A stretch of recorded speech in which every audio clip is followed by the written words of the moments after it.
Today's episode is brought to us by Terra Optima. Terra Optima provides tax-efficient real estate strategies for small to mid-sized accounting firms. With their core competency in land conservation easements, they have assisted in the conservation of over 40,000 acres in 9 states from coast to coast. Over time, they have become a proven resource to help grow the high net worth client base for firms all over the country. And they possess a wealth of resources in the conservation space, as well as tools to add to your success in assembling and presenting tax plans attractive to your clients. So whether it's to manage a personal land conservation project for your clients or to participate in a best-in-class real estate project that could have a conservation outcome, make them a part of your resource team today. They can be reached at terra-optima.com or 772-227-0322. Now, let's start the show. Welcome to the Abundant Accountant Podcast, where all accountants come to learn all the ways to grow your firm. And when you're in doubt, I am here to help you out. So if you're ready to learn and ready to grow your firm, then you're in the right place to sharpen your skills and increase your revenue.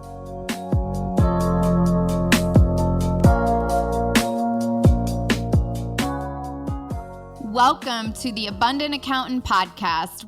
If you're an accounting professional who worries about where your next client may come from, or even struggling with inconsistent cash flow during tax season, then head on over to 5stepstoabundance.com and get my 5 simple step process that accountants use to go from waiting around from busy season to closing high net worth clients who are happy to pay you fees you deserve, who actually appreciate the work you do for them. Once again, head on over to 5stepstoabundance.com if you want to collect higher fees with confidence and get paid what you're worth every single time. Now, today on the Abundant Accountant Podcast, we are discussing, do you really know what your value is? And can you confidently explain it to a potential client? One of the questions I hear the most often from accountants is, how do you explain to a small business owner what they need, why they need a CPA or an accountant, and really what's your value? And I understand probably why you have this concern, because I'm a business owner myself. And so many times, small businesses will come to you with reasons that they don't need a CPA, they don't need a bookkeeper because maybe it's too expensive, or they say, I can handle it myself. In today's episode, I will teach you how to recognize that small businesses actually really do need you the most. And after that, I'll explain the 3 most common scenarios when an accountant is needed and specific ways you can help to show what your value is to a small business owner and how to articulate that value where it resonates with them. These examples should help you increase your credibility and the likelihood of getting more small business clients as clients. So today on the Abundant Accountant Podcast, we are talking about what is your value. What is your value to a client? What is your value to yourself, right? Like all those questions that you might be wondering.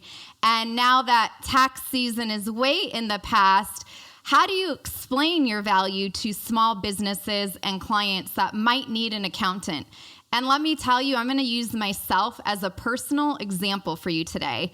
So when I started the Pitch Queen business, or even when I had Fitzy Foods, my last food company that I had, really understanding from any accountant that I was working with how to have them understand what their value was and how to articulate it to me seems to be one of the biggest challenges that I hear from many accountants. So, like I said, one of the questions that I hear the most is, how do you explain that to your small business clients? How do you explain that someone like me really needs a CPA, really needs an accountant, really needs a bookkeeper, really needs a controller, a CFO, depending on the size of the business? And I completely understand why it's a concern, because a lot of small businesses will tell you, oh, you're too expensive, or I can handle it myself, or I don't need anyone else to do my books or my accounting. And one of the things that I personally learned, I was lucky. My mom is my CFO, but one of the things that I highly invested in personally as a business owner was in each of you. I have a bookkeeper, I have a CPA, I had a tax planner, like I had it all. And I think I understand the value, but as a CPA or an accountant, articulating that value to your clients is the key ingredient to this whole thing. So again, really getting to the root of that today is my hope for you. And that's what I hope that you take away and can implement with all of your future business clients that you have coming to you. So in this episode, I will teach you how to recognize what small businesses actually need and what they need the most from you. After that, I will explain the 3 most common scenarios that when an accountant is interacting with a business, what is it that the business owner needs to hear from you? What's the most important thing that your future client might need from you? And how do you show that value to your client, right? Without just saying that you're the greatest, you're the smartest, you're the best. One of my recent students in my class, Mike, he used to call himself a sales whore. And I really love that analogy, and we're going to have him on the Abundant Accountant podcast coming up really soon. But he used to just answer all of his clients' questions for free and then wonder why they never engaged with him. So this is a common thing that I see with a lot of CPAs and accountants, and I am here to help turn that around so that you can help increase your credibility and the likelihood of getting more small business clients. So when you know small businesses need your help, and I'm going to use myself as the example, they start a business, and I've actually had a lot of entrepreneur friends lately, they even have me looking at their financials. Michelle, like, how much longer do I have until I need to increase the money I'm making to cover my fixed costs? If you look at most business owners today, they're lost in their numbers. Most of them don't have a clue. I mean, if you ever watch Shark Tank, how many of the sharks always tell the people, well, you need to know your numbers, right? Like, how can you go and pitch an investor and not know your numbers? There are so many business owners that are lost and have no clue about where they stand financially, how much payroll they have going out, if they even have that. Like, even one of my other students that I help in this last sales class, her name is Christine, and I think she met with her client. We'll call him Josh right now. Josh had a business where he hadn't even seen his financials in over 6 months, and she was working with him on a profit-first engagement. A business owner, right? Small business, they're growing. They needed help to understand how much money would it require in order to make some investments. I mean, this guy was literally clueless, and she was able to help him enroll. I think it was a profit first engagement of $3,000 to $5,000.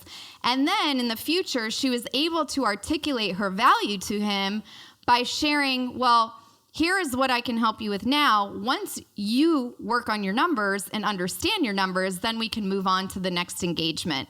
So she sold it in a 2-part process, which was amazing. Also, just so you know that Christine had this client previously. So how do you convert a current client and really share with them what is your value? Because before, this guy had no clue, but he didn't even value himself. So a lot of times too, as the business owner, you have to kind of think, well, do you want to work with clients who don't even look at their financials? Because that could be a thing.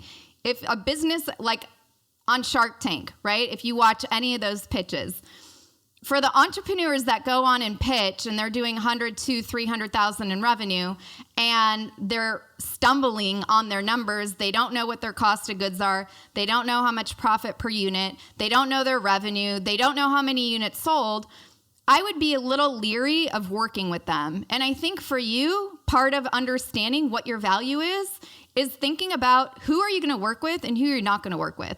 So if a business client comes to you and they're really clueless, but you can help them, they just need a little guidance, because I think there's some of those business owners too that just really need your help.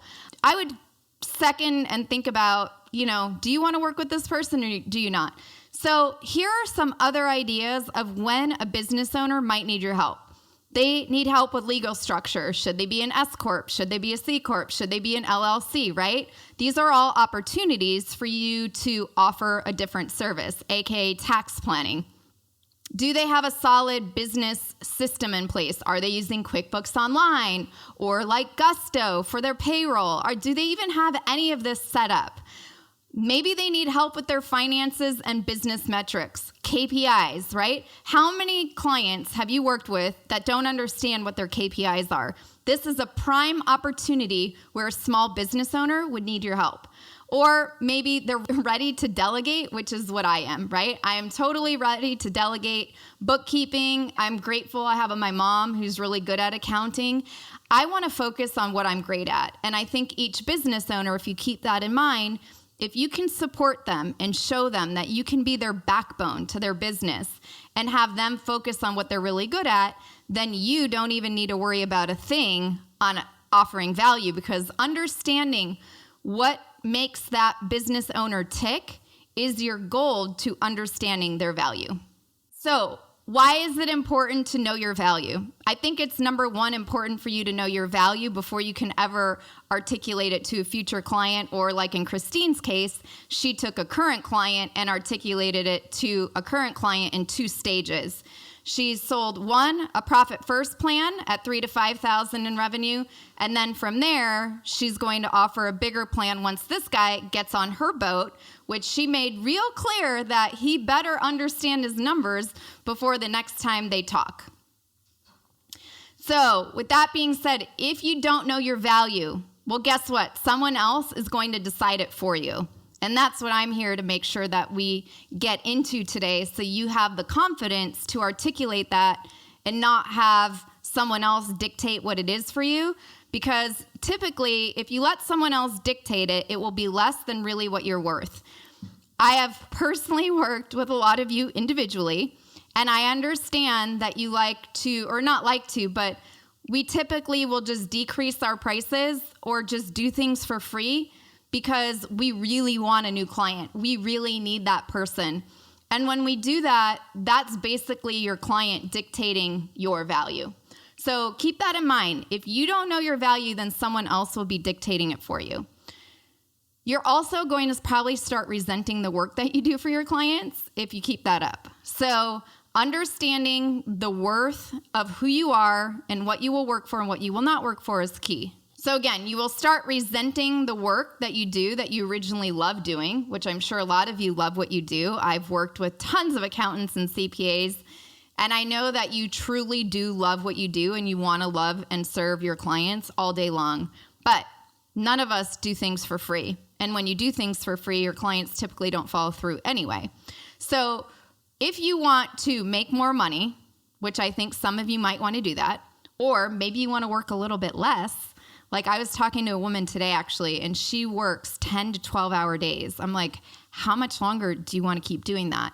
You have to know your value. You have to know where that ground is of what you're going to tolerate and what you want from clients. When are you going to stop doing things for free, right? Like that's a big one. Because that way you either will get paid more for what you're doing with these clients, or you'll just choose to work with better clients in the end anyway. So here's how you can help. Number one, okay? Remember we were talking about that? The startup phase of a business, the startup process. You can help determine structures, LLC, S-Corps, what's best for the entrepreneur or business owner. This is your expertise. That's value to the client, which means what? You should charge for it. Number three, you can assist with a financial analysis. If they already have products developed, they already know their retail prices, they know their cost of goods, you can help put together cash flow statements. This is all very valuable information to us, like me, a business owner who's just starting out. So think about the startup process and what you can deliver to your clients or future clients when they're first getting going. You can provide assistance on accounting software. If you are like one of my clients, Luke, okay, Luke only would work with people who would set up on QuickBooks online. That's it. If you weren't on QuickBooks Online, you were never going to be Luke's client. And if you just tell the business owner that from the beginning, then everything is hunky-dory going forward. You could have a very, very successful business owner client on your hands, which means you could do accounting services for them. You could do payroll. You could do bookkeeping. You could do profit first. You could do pumpkin planning. You could do tax planning. You name it, you could do it for this client.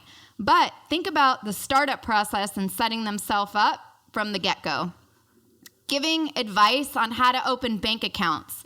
I know I'm getting really basic, but I can't tell you how many business owners there are that have no idea on how to open up bank accounts and what they should do. They're literally clueless. So I know for you as the accounting professional, as the CPA, as the bookkeeper, you know all this. You can guide your future clients in the right direction. But you have to know what your value is, and then that's what you're going to deliver and what you're going to charge for it. All right, let's go into number 2. Those were just some ideas. There's way more, okay? There's way more ideas, but I don't want to overwhelm you with ideas because I think you know most of them. I'm just breaking it down for you a little bit, okay? So, number 2, once the startup is in process, what do they need help with? Day-to-day business operations. Yes, like me, I need help with day-to-day business operations. I have QuickBooks, I have payroll, I have bills to pay. I mean, if you think about the business owner, what can you take off their plate to support so they can focus on what they're really, really good at? And if they can bring in revenue, that means they have more money to pay you as the specialist. So most entrepreneurs and business owners have no idea how to classify an independent contractor versus an employee. You could teach on that and get paid for it. Financial statements and understand the ins and outs of the business. That's exactly what Christine did with her client. And when her client could understand, well, what are the ins and outs of understanding your financial statements? Most business owners have no idea how to read a P&L. They don't, let alone a balance sheet, okay? So think about the education standpoint with your new business clients. You could oversee payroll and payment processes. My other client recently, John Siebert, he was amazing. And he said, you know what, Michelle, I want to work with small business owners and I want to be like the spoke and hub model. So if you think of like a wheel on a rim, right? You've got the wheel and then there's all those spokes on those like weird looking rims. I know you might not have seen them, but if you have watched a couple movies, you might know what I'm talking about. But a hub and spoke model means that John was going to be the one-stop shop for his small business clients. And the way to articulate that value to his client was he did your payroll, he did your accounting, he did your bookkeeping, he filed your taxes, he had quarterly meetings with you to offer tax planning to ensure you paid the least amount in tax to the IRS. I mean, talk about a one-stop shop. That sounded amazing. Now, if he could figure out what the challenges were to the business owner, right? Understanding, well, business owner, and how do we get to the challenges? We ask great strategic questions. You could say, you know, Michelle, what's your biggest challenge with the back-end processes and payment processes in your business? And I would say, I have zero interest in doing any of that, and I'm looking for someone I can trust to take over all of the processes. So if you ask great strategic questions to your business clients, you can understand how your services will fit in, and if you're a hub and spoke, how you fit into solving your clients' problems. That is the way to understand what is your value. Here we go. Providing regular analysis of business financials monthly. I mean, if you're just starting out, maybe you just want to do quarterly. I would say a lot of CPAs and accountants that I've met are missing the boat right there. It is a game changer for you and the services that you offer to your clients. It's massive game changer. I would say for every 100 accountants I've ever talked to, most of them are not doing quarterly meetings. This can differentiate you and set you apart from others. Again, what is your value? All right, number 2, continued. We've talked a lot about these things, so I think you understand where we're going. So here's the third way that you can help, the business growth stage. Now, the business growth stage is a tricky stage, right? You're determining cash flow patterns, pricing, the financing of the business. Are they an inventory-based business or are they just service like me? There's different business growth things that you see from your eyes that we can't see as the business owner. That's why we hire experts like you. But we need to understand the value that you're going to bring to us. And how do you do that? You can say and ask questions, Michelle, what is the biggest challenges that you're having as your business is growing? That could be one, right? Or Michelle, where do you foresee the biggest challenges as you're in this growth phase of the pitch queen? So you would ask open-ended, strategic questions that you've thought about before a meeting and ask me to get to the problem, and then think about, oh, well, I can help with cash flow. Well, most business owners might not understand what that means, so you'll have to educate them on what does cash flow mean? What is business financing? Why would you want to borrow money and have debt on the books to pay off later? Like, you understand all this from the accounting hat, but think about the business owner. They don't understand that. And by you being able to articulate that value shows your value. You could create financial forecasts, right? That's a really good one. Most people have no idea how to create financial projections in their business to help make better decisions. I truly believe your P&L statements and your balance sheet shows how you can make better decisions in your business. If they have equipment, right? Or if they have inventory, you can help on equipment leasing, you can help on inventory control, you can help on manufacturing, right? Sometimes when we buy more inventory up front, we get it cheaper, but we need to finance it over time. Most business owners need a little help. I needed that help when I had my last company, Fitzy Foods. I needed that help all day long. Man, I wish I had that help. So advise on, should they hire employees? Should they hire 1099 contractors? So some of those things we've already chatted about here today. So another couple things that you can do is you can help create budgets, provide advice and resources. What if they want to sell their business? So one of the strategic questions that you might want to ask, which will help you articulate your values if you think in the future, is, Michelle, what is your exit strategy? What are your future plans? Where is it that you would like to take your Pitch Queen business? I see you have the Abundant Accountant podcast. How will that help towards your future vision? You could ask, what is the vision for the Pitch Queen? What is your vision for the Abundant Accountant podcast? Think about questions that you want to ask prior to ever having a client meeting. And again, you're helping your clients, right, prevent having an audit where they don't have their stuff figured out. So again, I'm very organized. I'm probably a unique business owner, but teaching people how to create receipt banks and how to organize, and if they're traveling, collecting mileage and all that other fun accounting stuff that business owners just need help and direction. So write down some of these examples today, apply them to the next small business client that you meet with and see how it changes.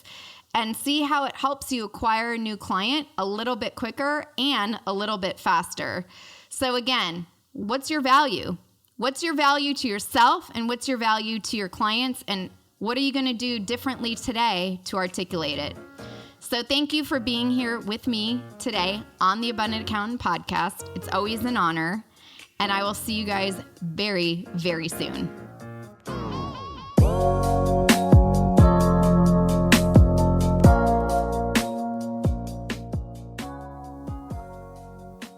Thank you all so much for joining me here today on the Abundant Accountant podcast. I would be grateful also if you screenshot this episode, tag me, Michelle Weinstein, on LinkedIn, and share with me what is it that you discovered today about understanding what your value is. What was that big takeaway or aha moment that you're going to put into action and make different today? Also, if you're wanting more goodness, and you're an accounting professional who worries about where your next client may come from or struggling with inconsistent cash flow not during tax season, head on over to 5stepsofabundance.com. You can either type out 5 or use the number 5 and get my simple 5-step process that accountants use to go from waiting around for the busy season to really closing high-level clients who are happy to pay you the fees that you actually deserve and who appreciate the work that you do for them. So once again, head on over to 5stepsofabundance.com and get my free guide of the 5-step process that accountants use to go from waiting around from busy season to closing those high-level clients. I just want to give a special thanks to our sponsor for today's show. Make sure to check them out, Terra Optima. They provide tax-efficient real estate strategies for small to mid-sized accounting firms with their core competency in land conservation easements. They have assisted the conservation of over 40,000 acres in 9 states from coast to coast. They have a wealth of resources in the conservation space, as well as tools to add to your success in assembling and presenting tax plans attractive to your clients. So whether it's to manage a personal land conservation project for your client or to participate in a best-in-class real estate project that could have a conservation outcome, make sure to make them part of your resource team today. To find out more, head on over to terra-optima.com or give them a buzz, 772-227-0322. And one last thing before I let you go, if you could leave a written review on iTunes, I would be grateful. I want to hear from more of you, and I'll see you in a couple weeks.